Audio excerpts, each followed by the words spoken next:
আমরা তো সনাতনে বিশ্বাস করি। সনাতন ধর্ম এটা ধর্ম না, সনাতন এটা সংস্কৃতি। সনাতন ধর্ম কোনো ব্যক্তির ধর্ম না, সনাতন ধর্ম কোনো বিশিষ্ট সম্প্রদায়ের ধর্ম না, সনাতন হচ্ছে জীবের ধর্ম। সুতরাং যারা অন্য ধর্ম করছে তারাও সনাতনী, কারণ সমস্ত শুধু মানুষ না, মানে পশু পাখি যা আছে সবাই আমরা সনাতনী।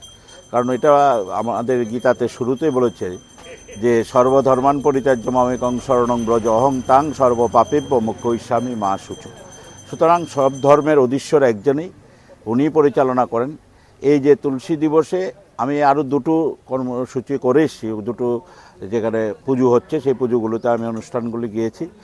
এটা একটা ভারতবর্ষের ভারতবর্ষের যে চিন্তা চেতনা অনুভব উপলব্ধি, তার যে রাষ্ট্রবাদী চিন্তা, তার যে আধ্যাত্মিকতা, যেটা বজায় রেখেই আজকে আমাদের 140 কোটি মানুষের দেশ, এত জাতি ধর্ম বর্ণ ভাষাভাষী মানুষ পৃথিবীর আর কোনো দেশে নেই।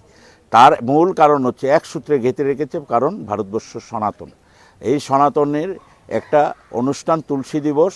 এই দিবসে এখানে আমি খয়েরপুরে এই কাশীপুরে এসেছি, কাশীপুরের এলাকাবাসীর উদ্যোগে একটা সুন্দর উৎসব হচ্ছে, পুজো হচ্ছে এবং সমস্ত জায়গায় হচ্ছে। এটা এখন প্রায় অনেকটা সার্বজনীন উৎসবের চেহারা নিতে চলছে। প্রতি বছরে এটা এই পুজোর সংখ্যাও বাড়ছে, কারণ এর মধ্যে দিয়ে ভারতবর্ষের যে চেতনা, ভারতবর্ষ যে আজকের পৃথিবীতে এই মহাশক্তিধর দেশ হয়েছে, শক্তিটা শুধু টেকনোলজি, ট্যুরিজম বা ট্রেডের মধ্যে সীমাবদ্ধ নয়, তার যে স্পিরিচুয়ালিটি, আধ্যাত্মিকতা, এটাও ভারতবর্ষের একটা মূল শক্তি। সেই শক্তিটাকে বজায় রেখে আজকের দিনে ভারতবর্ষ সারা পৃথিবীর সমস্ত দেশকে তাক করে দিয়ে আজকে ভারতবর্ষ মহাশক্তিধর দেশে পরিণত হয়েছে।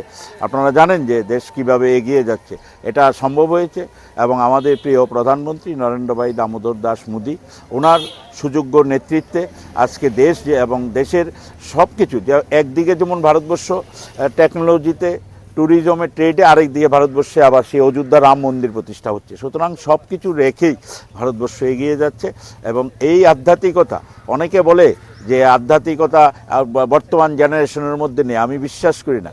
আপনারা দেখেছেন যে এই প্রয়াগে মহাকুম্ভ হয়েছে, সেখানে 65 কোটি মানুষ গঙ্গা স্নান করেছে, যার মধ্যে 50 কোটি এই 18 থেকে 30 বছরের মধ্যে যুবক যুবতী সেখানে গঙ্গা স্নান করেছে।